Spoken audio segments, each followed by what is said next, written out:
I like to think of myself as a, quite a happy chappy who runs around with a camera. I just document the world around me.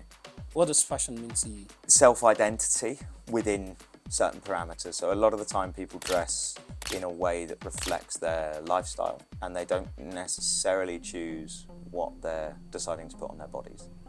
For you, how did the journey started? How did you get into the role you are in today? Technically in Mexico I was an illegal immigrant, but we'll touch on that in a different way. If I was a photographer, I want people to be nicely dressed or to put together in a way that becomes an interesting subject for my photo. If you are into designing, you don't always have to start your own label. I always will say, if you can, make mistakes on somebody else's dime. If you're wearing something good, it normally allows more people to come and break the ice easier. There's a famous quote that if you speak to a man in a language he understands, it goes to his head. If you speak to a man in a language that is his, it goes to his heart. And that, for me, is the easiest way to do business, is to find the common ground and you're in, whatever it may be. This episode is brought to you by 1219 Styles. For quality bespoke suits crafted to perfection, all from the comfort of your home. Schedule a virtual measurement today at www.1219styles.co.uk. Welcome to another episode of Threads and Profit, the podcast where creativity, style, and fashion all meet together. And today on my seat, I have Luke. Luke, thank you very much for coming. My pleasure. It's nice having you here. It's nice to be here. The first place we start the conversation from is we getting to meet you and the viewers getting to know you. Who is Luke? That's a big question. I don't know. I like to think of myself as a quite a happy chappy who runs around with a camera. It's good fun. I'm very lucky. I'm very privileged to be able to be friends with a lot of very good people, and I'm lucky enough to document them. So as a photographer, which is my main job, I just document the world around me. That's nice. You've just said you're a photographer, but there is more to what you do as a photographer. We'll come back to that, but where the other part we'll get to start with is, for you, how did the journey started? How did you get into the role you are in today? So when I was 19, I moved abroad to Germany. A lot of my friends had gone off to university. I left school at 16 and didn't really know what I wanted to do. I was in a band for a number of years and thought I would leave school to be in the band and play guitar and sing in that and do that, but things happened and it didn't work out. And then I basically went to myself, I said to myself that all of your friends have gone off to university, you've left school at 16, you can't go to university, so what do you do? So I looked into how I could move abroad, and originally I wanted to go into football coaching. So I went and did my UEFA C license, so I went and did the training for it. I never actually did the exam. And goalkeeping coaching, and I specialised in goalkeeping coaching. And I found a job as an au pair in Germany originally that I could do alongside being a football coach at a club over there, which I did. And I went over, and I'd always had an interest in menswear. There'd always been a little part of me that wanted to dress in, shirts and ties and all this kind of stuff. But the budget back then was more Primark than it was anything else. So I went over there, and then I started a blog. I started an Instagram and a WordPress called The Exiled Brit, because again I was living abroad. I met a girl at the time, and we lived together in Germany for 2 years, so I kept that going, and that's where the account really kind of took off. At that point on Instagram, you could upload a picture of 6 pairs of socks, and that would get you, or socks in shoes, and that would be the thing that would blow up, and it'd be amazing. Get 2,500 likes, 3,000 likes on that. Wow. So yeah, that is kind of how the Exiled Brit started. And then from Germany, the girl I was with at the time, she was Mexican and she wanted to move back to Mexico to finish her studies. So I moved with her to Mexico. I was there for a year. And then a few things happened. A member of my family was ill. There was an earthquake in Mexico as well at the time, which really didn't help the economy. I mean, technically in Mexico, I was illegal immigrant, but we'll touch on that in a in a different way. But yeah, I came back to the UK, started working.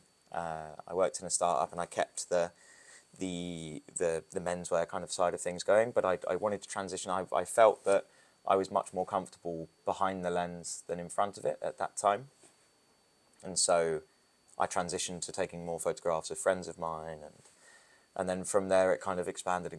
And 2 years, that was 8-9 years ago now, and then when I was 28, I made the decision that I wanted to go freelance and full time, and I did. I just jumped headfirst into it with no savings, no real plan of what I wanted to do, but it came from a conversation with Richard Beadle, that he, outside of a show in London, he just basically said to me, so when are you quitting your job? And that kind of clicked in my head that, oh, maybe I could do it. And then, yeah, so I did. So 2 years ago, I went full time, and here we are now. Have you been surviving? Yeah, surviving, getting there. I've been busy. I'm busier now than I ever have been, which is fantastic. And I think I always wanted to be that guy who was busy and on the phone and needing to do things. And now I'm in it. I'm a bit like, I wish I wasn't as busy. But it's good. It's good. I can't complain. Oh, that's nice. So 2 years full time. Yeah. About 8 years that you've started the journey. Yeah. I'd say 8 years taking photos, but before that, I never really had an interest in photography. My dad's a photographer. He's retired, but he wanted to do photography full time. He never really kind of got there, which is fair enough. And again, like he's been ill for a long time, so I think it's fair enough. But my uncle is also a wedding photographer, so there is a part of it that runs in the family, but there wasn't. There was never a push. There was never a conversation of like, oh, have you ever thought about this? I kind of started doing it and then endlessly just took photos. So the genre is It's very winding. It's very it's all over the place. Yeah. Yeah. I understand your story perfectly, because I would say at some point in my life I walked through that same path as well. Getting out of high school, going into uni, and not knowing what you want to do with uni. Okay, maybe I should do this, maybe I should do that, maybe I should do that. And along the journey, then you then start to find the parts that you feel, okay, this is my own parts. And sometimes it's usually not even what you can see out there, other people doing, but you just know that, okay, this is the niche that I am falling into as well. Yeah. And for example, for your own story as well, there are not as many people who are stylish as you are, who are doing photography, and the same vice versa. And at every point in time, from what I've seen from your own journey, you've been able to like take it up a level higher, doing the magazines, doing the blog as well. So why all of that? I just always had an interest in menswear. I think so. A lot of menswear journeys for a lot of people start with their dad or their granddad who dressed really well, and that inspired them to do certain bits. I'd say mine came from when I was younger, when I was 13, 14. I was in the air cadets for a long time, and the looking after of the uniform, so pressing the uniform or shining the shoes, or not so much sewing the rank or the badge on or anything like that, but that started the interest in this idea of wearing a uniform. Because again, at school you wear black trousers and a black blazer with a tie and whatever, but you never really looked after it because it wasn't cool to look after it at school. But outside of that, and having that regime to be able to do that and controlled environment, I think that maybe sparked a little bit of interest, and then from there it just kind of spiraled. And yeah, I think I worked in a library as well when I was 17, and you could wear what you want. So again, I dressed up like a librarian half the time. Again, the glasses didn't help. So yeah, I think it was small little parts along the journey. Yeah. That then has now snowballed into an effect where I'm like, well, I prefer wearing suits, or I prefer wearing trousers and a jacket. It's easy. You don't have to think. Yeah, that's why I like doing it. You don't have to think too much. A lot of people think it's hard. It's not. Or do you think it is not hard because it's what you do every day? Or it's what you do It's wearing a suit is not hard because all you have to worry about is does the shirt and tie go, in my opinion. As long as it fits. I'm not saying making it. Making it's another thing. But wearing it should be simple. Wearing clothes should be simple. And now I'm wearing a suit with a shirt and tie. There's not much I've had to think about here. Yeah. I don't think so. No. While you were a librarian, what was your dress sense like? Oh, awful, awful. You know, a tweed coat, a purple shirt or a white shirt, and black jeans. I think was the majority of it. I think it wasn't anything groundbreaking. Sometimes I'd wear a tie, but I don't have any of those clothes anymore. They're all gone.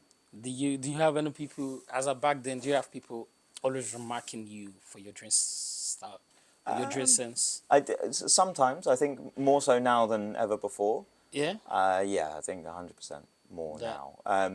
I think there's also part of me that wants to. If I was a photographer, I want people to be nicely dressed or put together in a way that becomes an interesting subject for my photo. If you're doing street, not street style, but just kind of street photography, you want an interesting character, and if you can provide that, then why not? I'm not saying it's charitable why I'm doing this for other photographers or to have pictures taken of me, but there is a little element of it like, it would be. I think if you walk past and you see someone in a suit or a hat or whatever, and you go, oh, that's cool, maybe. But more so I get comments now, like even on the way here, like I walked past a pub and somebody made a comment. Yeah. Which is nice. It's a nice comment, I might add. It wasn't anything bad. But you have it all the time. I've walked into pubs very recently, about 2 weeks ago, and somebody was like, oh, why is this guy wearing a tie? And I was like, because I find it comfortable. And they was like, oh no, I didn't mean it in a bad way, this, that and the other. I was like, no, mate, don't worry about it. Like, you dress how you dress, I dress how I dress, as long as we're both comfortable. That's it. And will you say along your journey, has your sense of style given you any leverage?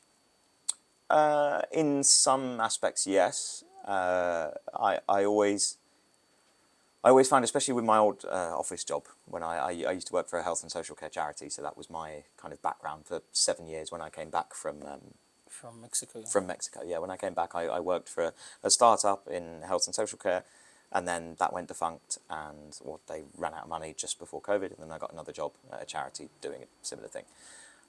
So like drug and alcohol misuse, serious ex-offenders, that kind of stuff.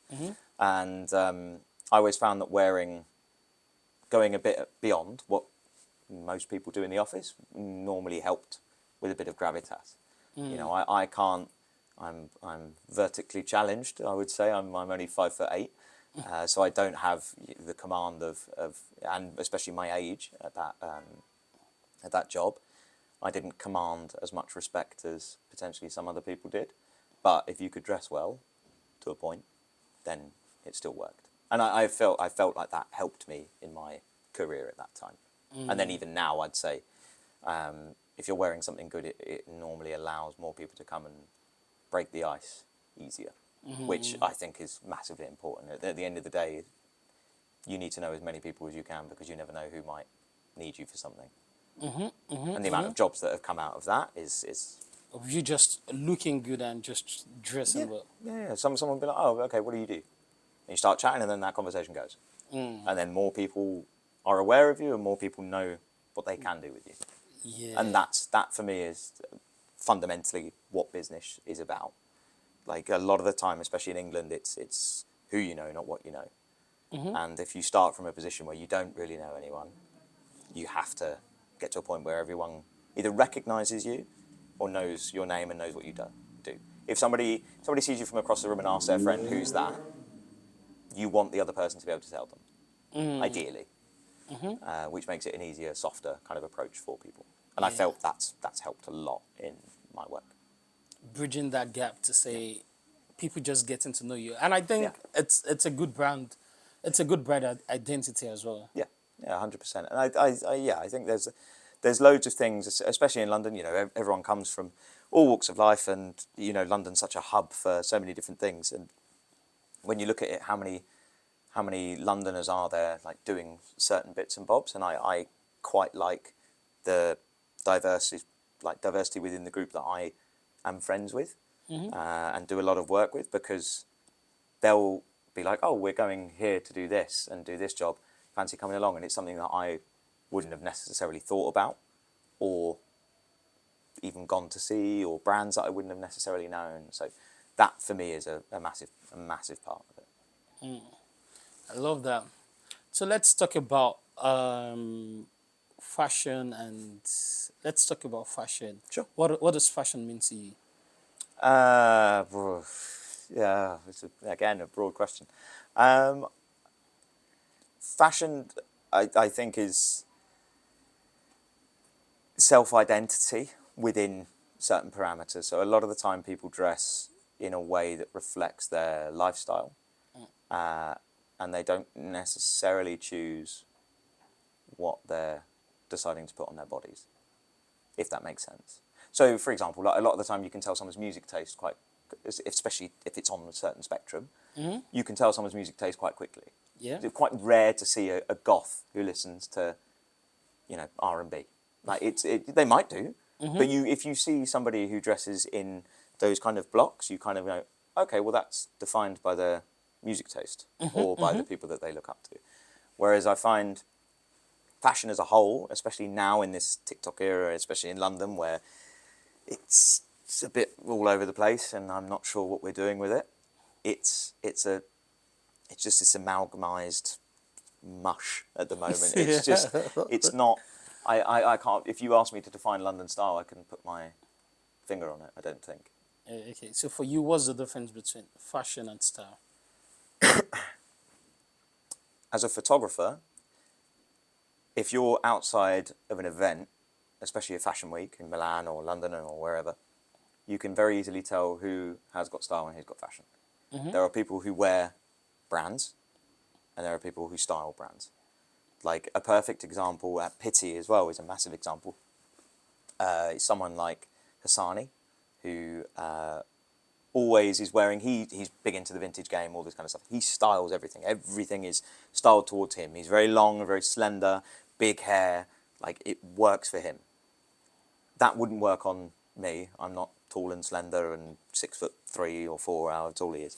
It wouldn't work on me. But styled on him, it's brilliant. And you couldn't tell the brands. It just looks good. Whereas fashion style is normally, I'm wearing this. Yeah. Let's go from here. For example, catwalks, well, not catwalks, but red carpet events with lots of celebrities. Stylists just slap something on them most Just of the give time. them like, Yeah, just crack on, go for it. just give them the brand Yeah, to yeah. wear. And they're wearing Armani, they're wearing X, Y, and Z, they're wearing whatever they want to, whatever the stylist has put on them. Is it their style? No, it's somebody else's. They're saying it would be good if you wear this. Yeah. And that's where I think there's a differentiation between it, personally. But I think style is personal, it's massively personal. How will you define your own style? Depends on the day. Depends on the day. No, because even then, like there are certain facets of my personality that I wouldn't necessarily show on a daily basis. I'm a big football fan. I'm a big Newcastle fan, as you can tell by the Geordie accent and not being from Newcastle. But there are certain things that I wouldn't necessarily wear a football shirt every day, and I feel almost uncomfortable wearing them out in public unless I'm going to a game, or unless I'm down the pub watching a match, because it has its context, it has its time, which is a Saturday or Sunday or midweek, depending on the game. But day to day, it's always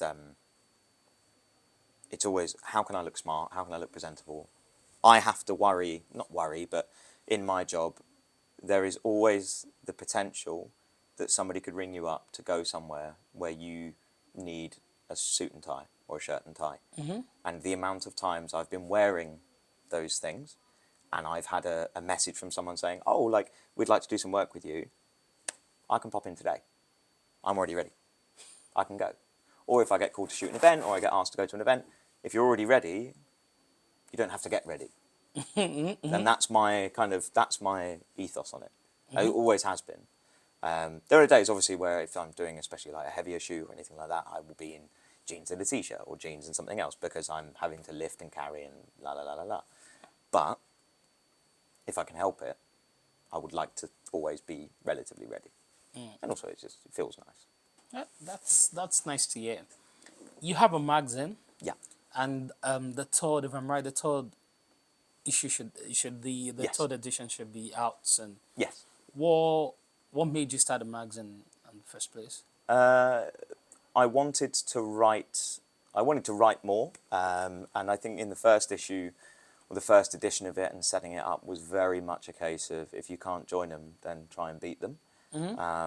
And print isn't necessarily something that is thriving at the moment, and I wanted to produce something that I would be proud of, that could also sit in the British Museum, or the British Library even, so that it would be, so that there would always be a record of something happening. But there was so much work that myself and the editor were doing that wasn't used, that we thought we might as well put this into print. We have the opportunity to, so why not? And we get to travel a fair bit, we get to do a lot of things. Is it just you that's behind the magazine, or you have a partner? So I'm the founder, and Rikesh Chauhan is the editor. So we both do it. Oh, okay. So listening to you, I can see that there are different layers to you, and this is one thing I try to do on the podcast Threads and Profit, because I believe we all have that same thread cutting across us, to say, for example, I love to write. I love to write about fashion. I love to this caught on me very late in life, when people say, oh, anytime I speak to you, you elevate me up. I feel elevated. I love to dress well. I have a fashion brand. And it is just a way of just finding how all of those things all cut across, and you picking the area you want to focus on, and then looking at these other skills to see, how can I be so different from every other people, that I'm in my own lane. Yeah. What was it like for you? I think there's a lot of there's obviously a lot of photographers, a lot of people that are out there doing it, and especially in London, we're all friends. I feel like there's no animosity between anyone. I could be wrong between some other people, but for me, there's no one I massively dislike. Or no one that I would say publicly. No. There's, I think we all get along very well, and we all admire each other's work. We're all very different. At the end of the day, I have my eye. Somebody else has their eye. What they find interesting is different to what I find interesting. So ultimately, if we see the world in different ways, there's work out there for us. I would much rather grow the pie than grow my segment of it. Because it's much easier to grow the pie and everyone gets a slice than just my bit. You know, I don't necessarily want a monopoly on anything, and nor should I, because again, then if you're doing the same thing for all of your clients, it becomes very tedious and very, very boring. So it's about looking for, where is that differentiation? And the amount of times we all recommend each other to go and do certain things, then 100%. So you rather make the dining table bigger, and have different I'd much rather have different meals on the table, rather than you just sticking to your fish and chips. 100%. 100%. 100%. Yeah, I reckon with that. How the journey of you working or getting, this is the third issue, like the journey of you getting here, and you have a new edition coming soon. What has the journey been like? How has it been like? I think the first issue, I felt like it felt at the time that we bit off a bit more than we could chew. Okay. Because it was massive. It was 280 pages or 278 pages. It was a very heavy book. It was a book more so than a magazine. You know, weighed like 1.6 kg. Posting that. That's heavy. Yeah, oh, big time. And posting that around the world was very expensive. So we learnt our lesson from that. Issue 2 was slightly shorter. We cut it by about 90 pages. And there's also an international edition as well, which is slightly lighter, because again, there were things that we didn't necessarily anticipate. But the main thing is that it's been self-sustaining. And that's the main thing. And we've got to a point now where it's self-sustaining and it does its own thing. We don't have to put money in. It keeps going. And we don't rely on ad revenue. We don't rely on making sure that we have 15 pages worth of ads that are at, you know, 3-4 grand each. Let's go back to, you said you guys have, it's been self-sustaining. It's been very self-sustaining, and the core kind of like fan base or group of people that do buy it, actively do buy it and look forward to it every year. So that I'm very happy with. I'd like to grow it more. I'd like to get to a point where Rikesh and I are not doing all of the work for it or all of the articles or anything else, because again, it's nice to be able to get someone else's perspective. Because if, again, we do 15 issues and Rikesh and I are doing 85%, 90% of the articles and photography in it, it might get a bit dry. So we try and get other people involved, try and get other photographers to show their articles, to show what they want to do. And again, it's a platform for people to be able to springboard off of, to say that they're in print. This is the feedback I've always had from people as well, to say, do people still read blogs? Do people still read magazines in this age?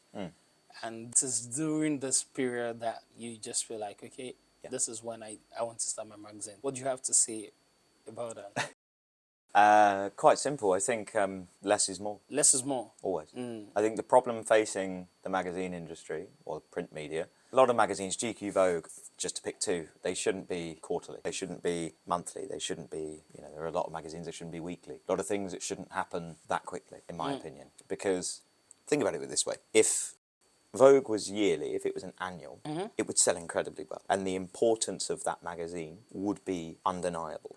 Can you tell me who was on the last Vogue cover? I know I'd seen a whole lot of faces on Vogue magazine. On Vogue cover. But or like GQ. If that was once a year, you'd remember, in my opinion. If they really boiled down to this is the one thing, or even biannually, if it was once every 6 months, I feel like it would be so much better, because the importance of it would be there, and it would bring back that, okay, what's in vogue. And also, I mean, there's another thing around advertisements. I mean, the amount of times you read magazines now and they've got 50 adverts before you even get to the content page and stuff like that.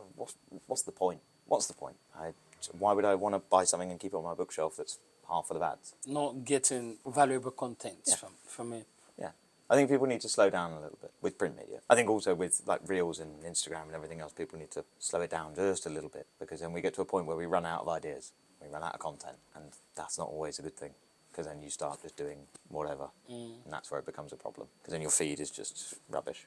So yeah, that's I'd say less is more. Less is always more. Less is always more. And how have you guys been able to then sustain it? No ads, just by yourself or by the magazine itself? I think in the first 2 issues, we were very lucky that we had a lot of content and stories that we were able to do straight off the bat, or straight from the, you know, my archive of photos and Rikesh's archive of photos. We wanted to get more people involved and more people showing their work. So again, it's been like waiting for certain bits, especially just time-wise. Like we've got a story coming of a football story coming that we had to wait until the end of May for, because the story hadn't finished. So then it got to June, and that's the busiest month for both Rikesh and I. So now it's like recalibrate.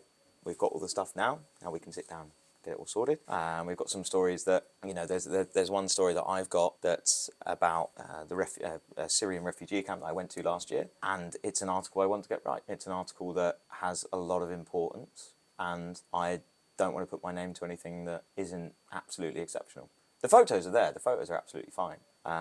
The article has been, as I say, a tough one to write, because you want to get, and also there has been changes within the country itself, which have changed the outlook of the article, so I had to completely start afresh. But again, without getting too political and going into that, when things like that happen, you have to reassess where you were going with what you were saying.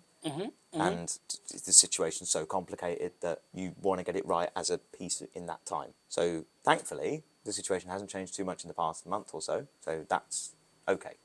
Oh, okay. At the time of recording, again, I don't know when this is going out, so everything could have gone wrong. But yeah, it was. It's a deep article that requires thought, and I don't want to get it wrong. And why do you think it is important for you to tell these stories? If I don't know, who does? And some people will, some people won't. I think that there needs to be a blend of both nice and bad, you know, good and bad. It can't be all airy fairy all the time. I think you need to have something serious wrapped into whatever you're doing, whatever it may be. And as much as it is nice to tell the stories of beautiful things and beautiful people and everything else, there does come a point where the work you do has to reflect who you are. And I think, you know, it shows in my previous work, being at the Health and Social Care charity, that there is a sense of morality in there a little bit. Granted, my willingness to work with charities is slightly different now because I spent so long taking the hit on my salary working for one. But, you know, it's morality needs to come in, and be it, you know, menswear or anything else. If you buy, it comes down to fashion, it comes down to everything. If you're buying something for £1, they're still making a margin on that. How much did it cost to produce? There's so many things, it stretches across everything. And if everyone just does a little bit, it's not, you know, I'm not saying everyone needs to change everything. But if you just a bit more conscious from your own space. Yeah, if you're a bit more conscious about everything, then the world becomes a better place, much better place. And it's the same with, you know, I'm an English speaker, but I speak German and Spanish. Those are the two languages that I learned living in the countries. That has broadened my mind more so than anything I could have ever done in my life. And it helps me learn other languages, which helps you understand people and get them a lot easier. How many languages do you speak? Fluently, 3. My German's rusty, but with a week or so in German, it'll be back. But I speak Spanish a lot more than I do German now anyway. I can speak a little bit of French. My partner's French. And I speak a little bit of Italian, a little bit of Swedish for why not, and a couple of other like words and everything else. But that's always the thing. There's a famous quote that if you speak to a man in a language he understands, it goes to his head. If you speak to a man in a language that is his, it goes to his heart. And that, for me, is the easiest way to do business, is to find the common ground, and you're in. Whatever it may be, you know, whether it's, a lot of the time for English people, it's football, easy one. But when you're speaking, and especially I was in a meeting with a Chinese guy a couple of months ago in Dubai, and the first thing he asked me was football. And it's just such an easy, straight in, and you get a good rapport. But with language, it's if you can know a few words, if you can know a few things from somebody's country, if you can know a few things from anywhere, then that breaks breaks the ice. Yeah. It means I understand you a little bit. It means I know a little bit about what you're about. And do you think that builds trust? Oh, big time. Yeah.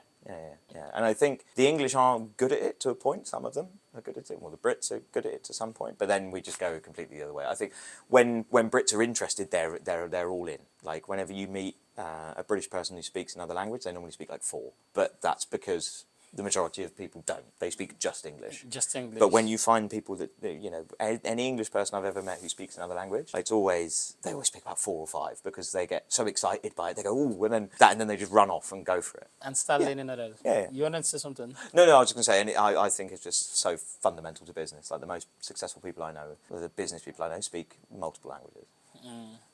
So let's talk about your time and your stay in Germany. You said you left at the age of 17 to go to... 19, yeah. At the age of 19 to go to Germany. What were you looking for in Germany? I don't know, but I think I don't know what I found. Germany was a chance to experience a culture that was relatively similar to I think the English and Germans are quite similar. Food's quite similar. Weather's quite similar, especially in northern Germany where I was. I wanted to learn the language. I wanted to learn, again at that time it was much more about football, and they'd just won the World Cup, so it was a good idea. Oh, okay. That must have been 2006? No, just after 2014. Oh, okay. Yeah. So 2015. 2015. Oh, sorry. Oh, no, Italy won 2006. Yes. I'm sorry. Yeah. I'm sorry, I missed them up. Yeah. Okay. Because that was the Zidane headbutt. Yeah.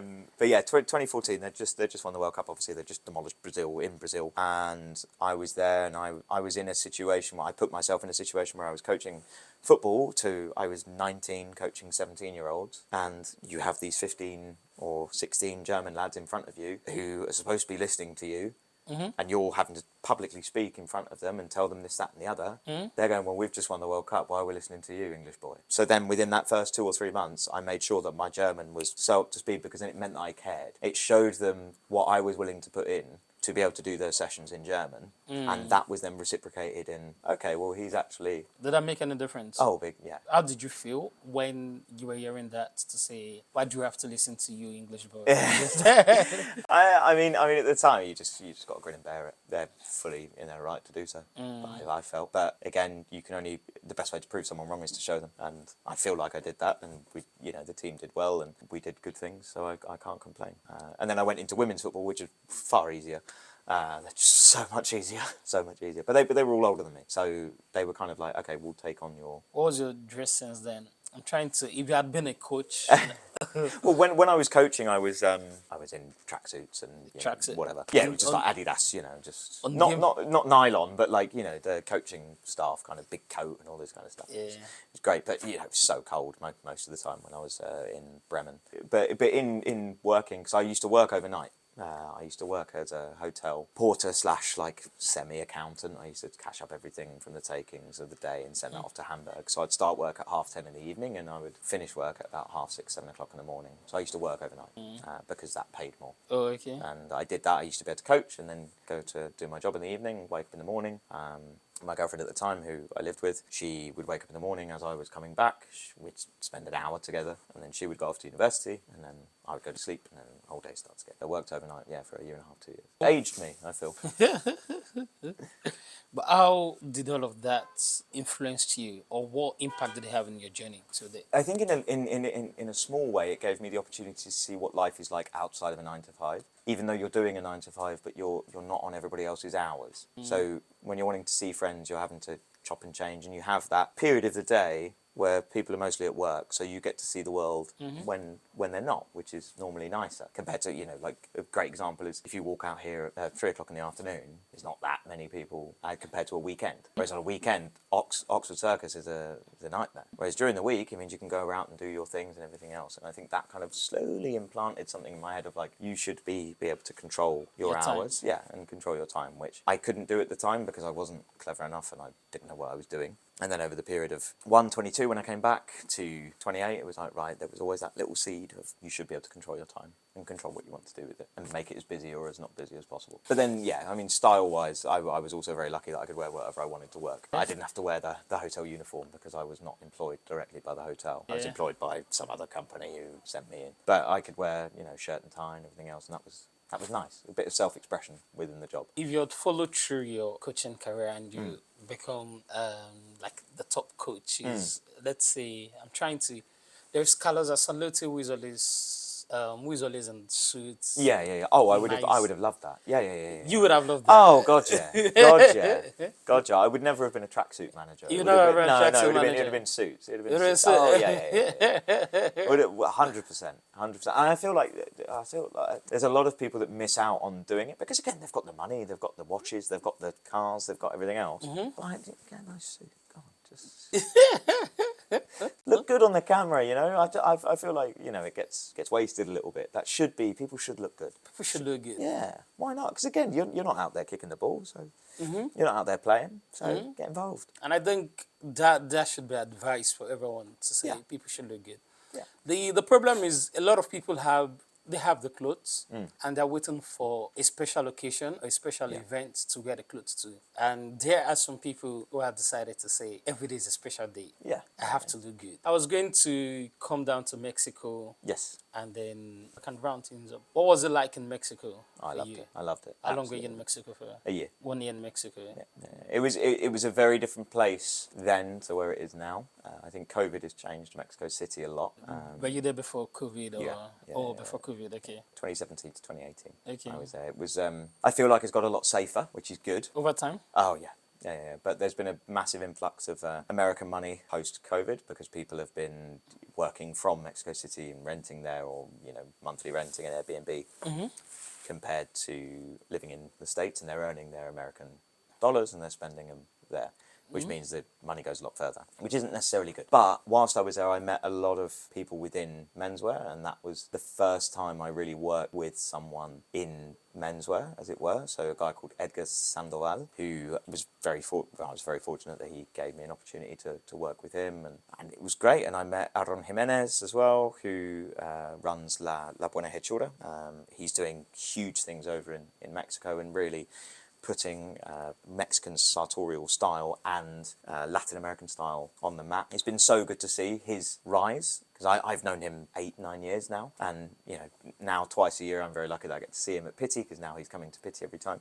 And it's always great to catch up and see each other, and introduce me to more people from Colombia, Peru, Venezuela. There's so many good things that are happening in Latin America that I feel that I think it's a huge market that could work very well for them, and they're very much at the forefront of it, especially when, if you're making in Mexico with whatever tariffs are going on, with whoever's going whatever, if you're made to measures made in Mexico in factories or anything else, there's always a good way for, the massive client upstairs being the US. There is the possibility for more things to happen there. And I think it's very fertile ground for style and for menswear in general. Mexico. Yeah. Well, Latin America as a whole, I feel like there's less, I think especially Brits are very conservative with cloth choice, with cut, with everything else. We could learn a little bit from everyone else of let go a little, just have a little bit of fun. No, don't go too crazy. I feel like there's there's certain things, but yeah, I think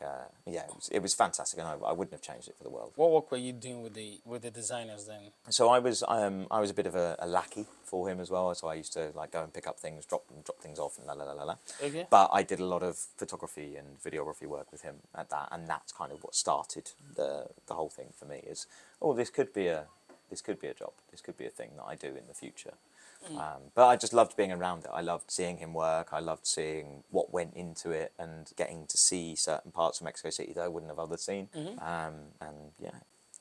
The question I was going to ask is, if you look at the fashion industry now, the career choices you find people going for is always the popular one, being on the runway as a model or a designer, or having the fashion brand. And this is you here. You're more of behind the scene, behind the camera. So you're a writer, you have the magazines, you're a photographer. What are the other opportunities you feel in the fashion industry that you think people are not paying attention to? I think somebody who you've interviewed before, Edmund, is a fantastic example of that. So cuts for him. Cuts for him. Yeah. Oh yes. So. Yes. With what he does with Fashion Industry Insiders, I think it's called, in Sierra Leone. Yeah, Sierra Leone. What I love, and when we first chatted about it, when I first chatted about it with him, and he was explaining that there are opportunities to be models, and as you say, to do this, that, and the other. There's so many things that are available, but there are so many layers to everything. And what he wants to do is help push people into things that they could do in it if they're not able to be a runway model or a designer or anything like that. I think even within bespoke tailoring, a lot of people think you are a tailor, you make the thing. Somebody comes in, you fit them, you cut it, you make it, and that's it. No, within that process, you've got 7 or 8 different professions that exist within it. A lot of people can make, but not as well as a coat maker would make, or a trouser maker, a specialised trouser maker would make. And I think it's the same thing across a load of industries. Not one person does everything. They can do, some people do, but if you are into designing, you don't always have to start your own label. I always will say, if you can, make mistakes on somebody else's dime. So if you're a young designer and you want to go and do it, you can try and get a loan for 25-30 grand. If you make a mistake, you're done. You're finished. Whereas if you can go and learn for 5 or 6 years, 7 years, 8 years, however long you want to do it for, any mistake you make, it's on the person. Yeah, it becomes experience for you. and that's go and work for a big house if you can, or if it's a small one. I'm not saying go and make mistakes on purpose, but if you can, try and learn where you can and make mistake there that won't cost you your livelihood, your job, this, that, or the other. Because there is a lot of people are very good at doing what they do, but not very good at business. And there are some people that are very good at business and not actually very good at what they do. And there are pros and cons to each. But I think, going back to your original question, of what opportunities are there. I think even within photography, you've got people who do colour grading, you've got so many, you've got videographers that do colour grading, you've got editors, everything else. So if you wanted to sit in a house in Colombia and live over there and do work on Fiverr and be a freelance, you can. There is an opportunity to do so. It's just do a load of things and decide what you like doing, and then it becomes very easy. Because if you like doing something, you'll want to actively do it. And if you don't, then you won't. If it feels like a chore getting up in the morning to go and do something, then maybe that's not for you. Maybe. But if you don't, then it's fine. But I think there's regardless of whatever it may be, like working in a shop, like still exposes you to seeing what people do. Real life experience. Yeah, and ask questions. There's no stupid questions ever, in my opinion. Well, there are some, but not any that would cause somebody to not work somewhere. But like if you're working in a shop, look at what the next season is coming. Why have they gone for that? Ask why do if you've got access to the buyers or the access to the designers, you can ask. I'm curious. Why have we done this? Why have we done that? Is that selling well? Is that not selling well? You can notice those things within any job. It's just a question of whether or not you want to, I think. I love that. Thank you so much for your time. It's been an amazing time, and I'm so happy to have you here. Lastly, before you go, if you're to look back to your journey, to look back at that 19-year-old Luke who left England to Germany to start a life for himself, what will you say is the lesson, or what advice will you give to the 19-year-old Luke? From a personal or from a professional perspective? Both. Personal, don't ask the girl to marry you, because that won't work out and it will be a waste of money. It's a this or that question, A or B. Yeah. So white or black? Black. Or black. You prefer black. Summer fashion or winter fashion? Winter. Winter. Why winter? You can wear more layers. Yeah, you like Yeah, the coats, everything, yeah. And it's just English. It's easier for the English to wear more clothes than not. Summer or winter? Uh, The seasonal. I love winter. I do, yeah. Oh, you love winter. I wish there were longer days, but yeah, winter. London or Frankfurt? London. London. Yeah, 1,000,000%. No, London is, yeah, top. In front of the lens or behind the lens? Behind. Behind the lens. Always. Fish and chips or tacos? Ooh, depends if the tacos are here or there. If they're in Mexico, then 100% tacos. 100% tacos. Yeah. Thank you very much for My coming. pleasure, Look, thank you. Yeah.